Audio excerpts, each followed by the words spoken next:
안녕하세요. 이야기 스테이션입니다.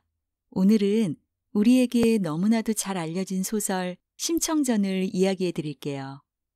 옛날 황주 도화동에 심학규와 곽씨 부인이 살고 있었습니다. 심학규는 앞을 못 보는 사람이라 동네에서는 신봉사라고 불렀죠. 심씨 부부는 가난해도 사이좋게 살았지만 중년이 될 때까지 자식이 없어 걱정이었어요. 그래서 간절하게 기도를 드렸더니 어느 날 선녀가 안기는 꿈을 꾸고 나서 딸을 낳게 됩니다. 딸 이름은 청이, 맑고 깨끗하게 자라라고 청이라고 지었어요. 하지만 청이가 태어난 지 얼마 안 돼서 곽씨 부인이 죽고 맙니다. 청이를 낳자마자 쉬지도 못하고 양식을 구하러 다녔으니 병이 난 거였어요.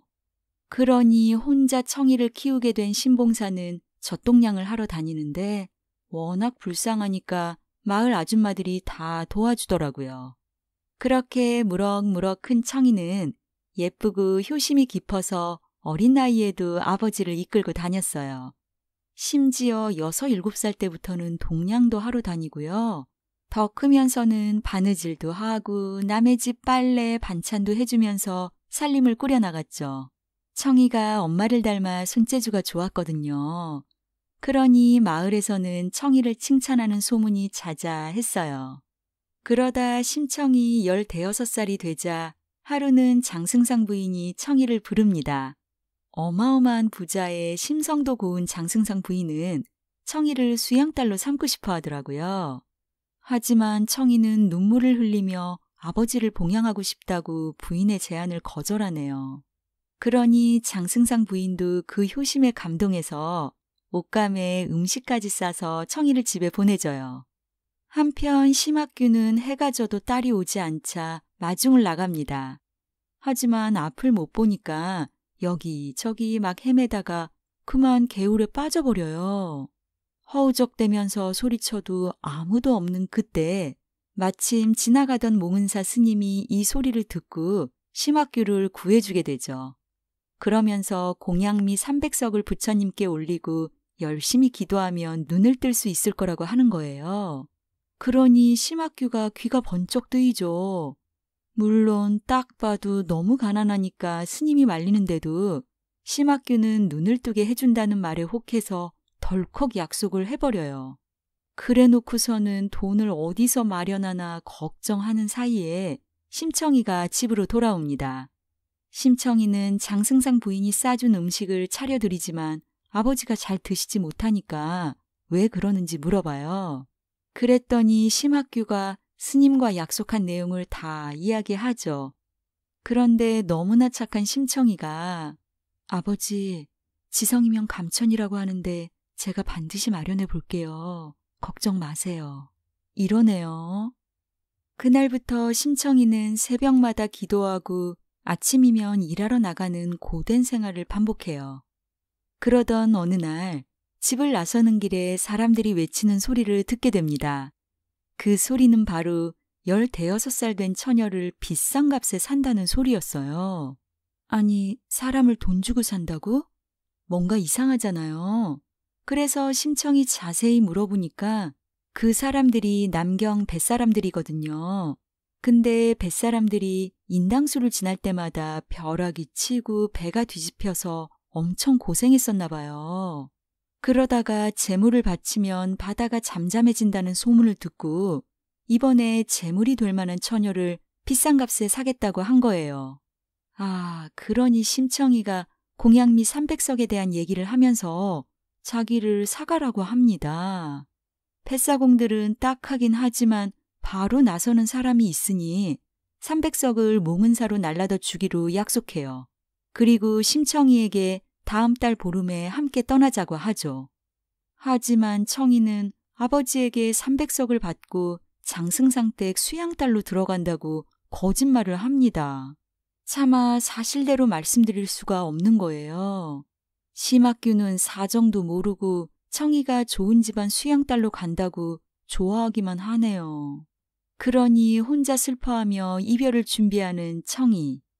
그러다 드디어 떠날 날이 되어 뱃사람들이 찾아오고 청이는 마지막으로 아버지께 진수성찬을 차려드려요.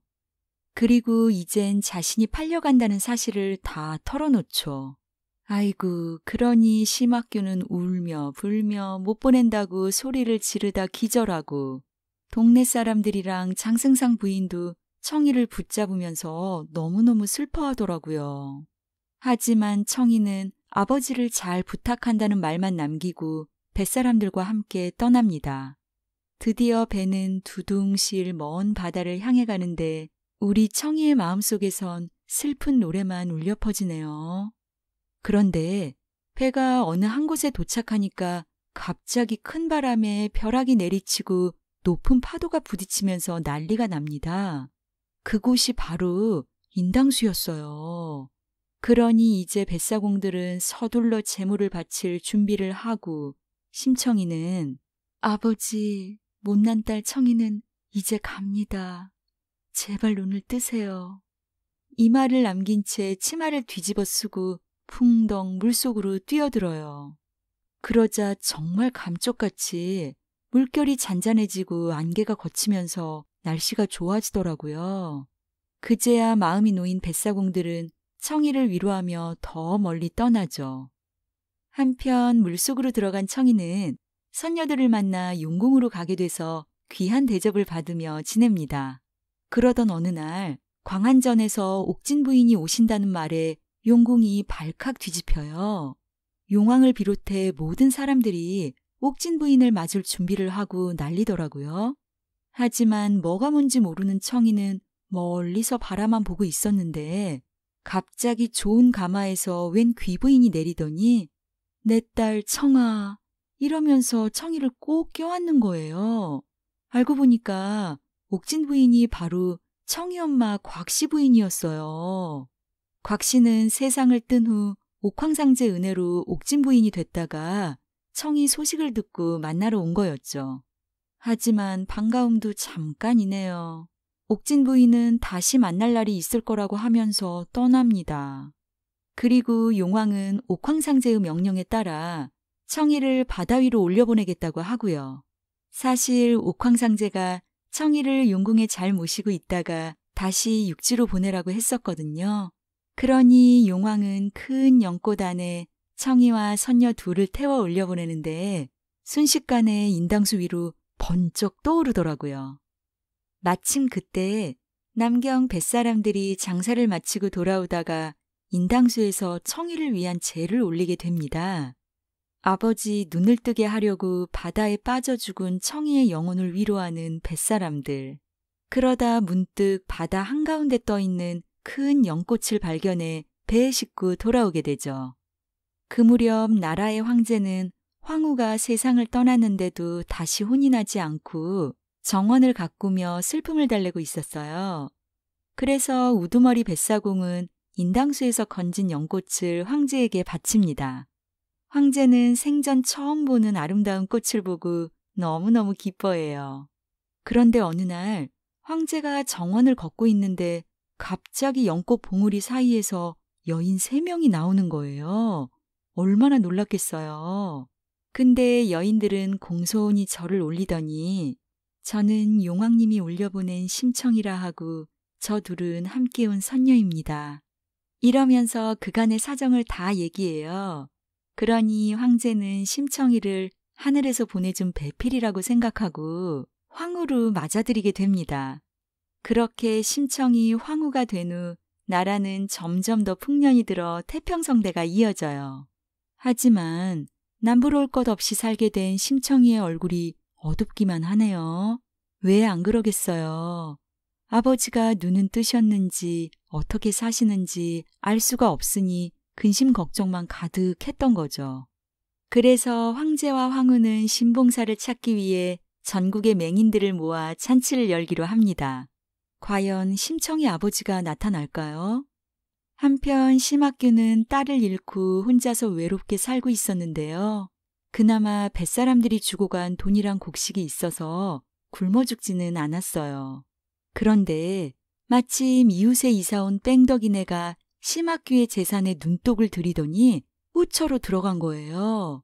아, 근데 이 뺑덕이네가 어찌나 불량스러운지 맨날 살림살이 팔아서 술 마시고 걸핏하면 마을 사람들이랑 싸우는 데다 공짜로 담배 달라고 그러고 말 그대로 진상이에요, 진상. 그러다 보니 심학규의 재산이 점점 거덜나기 시작합니다. 그래서 심학규는 뺑덕이네한테 어떻게 된 일인지 묻는데 뺑덕이네가 원래 재산이 얼마나 됐다고 이러시오? 그리고 재산이 가긴 어디로 가? 맨날 떡에 고기에 술까지 다 사다 먹여줬잖아요. 이러니 심학규는 더 이상 말도 못하고 속만 끓이면서 후회하게 되죠. 그런데다 뺑덕이네는 남은 재산도 야금야금 팔아먹으면서 다른 남자들까지 만나러 다니더라고요. 이제 심학규는 다시 옛날처럼 지팡이를 짚고 다니며 빌어먹는 신세가 됩니다. 그러던 차에 한양에서 맹인잔치를 연다는 소문이 들려오네요. 하지만 정신도 없고 또 갈 차비도 없으니 심학규는 포기하고 있었죠. 하지만 황제가 나라 안의 모든 맹인을 꼭 참석시켜야 된다고 명령을 내려서 도화동 원님이 차비를 주더라고요. 그렇게 해서 뺑덕이네를 데리고 한양으로 떠나게 된 청이 아버지. 근데 뺑덕이네가 조용히 따라가겠어요? 하룻밤 쉬게 된 마을에서 돈 좀 있는 황봉사랑 눈이 맞아가지고 심학규를 떼어내기로 한 거예요. 그래서 다음날 길을 떠나다가 심학규한테 날씨가 더우니 목욕 좀 하라고 한 다음에 뺑덕이네는 옷이랑 보찜, 돈을 다 들고 튄 거 있죠? 세상에. 물에서 나온 심학규는 아무리 찾아도 뺑덕이네가 없으니 알몸으로 엉엉 울고 있는데 마침 도화동 원님이 한양을 다녀오다가 심학규를 보게 됩니다. 얼마나 기가 막혔겠어요. 원님은 사연을 다 듣고서는 새 옷이랑 신발이랑 돈까지 다시 주면서 바로 한양으로 가라고 명령하죠. 그렇게 원님이 준 돈으로 간신히 한양으로 가 마지막 날이 되어서야 궁궐에 도착한 심학규. 하지만 심청이는 잔치를 연 지 며칠이 지나 명부를 들여다봐도 심학규라는 이름이 없으니 아버지가 돌아가셨나? 아님 몽은사 부처님이 영험해서 눈을 뜨신 걸까? 아무래도 오늘이 잔치 마지막 날이니까 내가 직접 나가봐야겠어. 이러고는 뒷동산에 자리를 잡고 살펴봅니다. 그리고 잔치가 끝나자 한 명씩 불러 이름을 확인하고 의복을 나눠주는데요. 유독 한 사람이 말도 못하고 쭈뼛거리는 거예요. 그래서 심부름꾼이 재촉을 하니까 도화동산의 심학규, 신봉사요 이러더라고요. 그러니 심청이는 당장 상궁을 시켜 아버지를 데려오게 하는데 심청이가 자식은 어찌하였소? 하고 물으니 심학규가 눈물을 흘리면서 지난 사연을 다 얘기합니다.